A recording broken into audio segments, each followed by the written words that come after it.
further into the formation of what our worldviews are. I had to peel back the layer of it. And what I found was an interesting set of studies that said there were two things that actually inform our worldviews, and that is sensory input and mind focus. Now imagine this, you have sensory input. Many of us who aren't raised in a village setting are in rooms like this that have flat walls, flat floors. All the doors here are set to a height by code that allows us to walk through without even sensing anything. We have no variegation in the environment around us. We're actually reducing our worldviews by the very environment that we spend so much time in.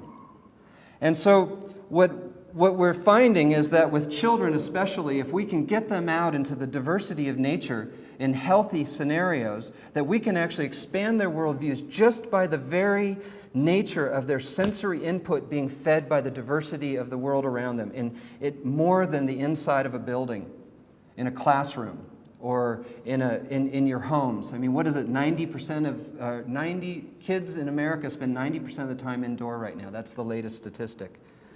The other thing is mind focus. Mind focus is something of what do we give our attention to? And when we start to look at what we give our attention to now in the world, it's pretty scary. And we have whole media outlets that are saying we should be fearful. Well, as a tracker, I think of how the cougar actually hunts the coyote and how fear is the demise of the coyote. And I don't know if any of you know this, but sometimes cougars will single out a coyote and in a pack and will go only to the scent post of that isolated, the one coyote that they picked, and they will scent mark only that coyote's scent post. So as that coyote comes back around in the circle that it makes in its territory, it realizes a cougar is on its tail. Now, some of the trackers that have been looking at this, they've actually found that the coyotes will sometimes just die of a heart attack just from fear from that. They've actually found that to be the case. But let me tell you what happens is that it puts the coyote out of its baseline gait to where it no longer can accept the input of the world around it. It can no longer see the feedback of the world around it, and it becomes prime prey to the cougar.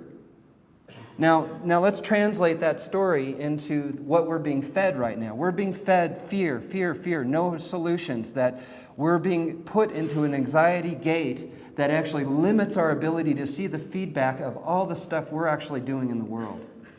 And it actually puts us in a place of lessened awareness. So it's something that we can shift very easily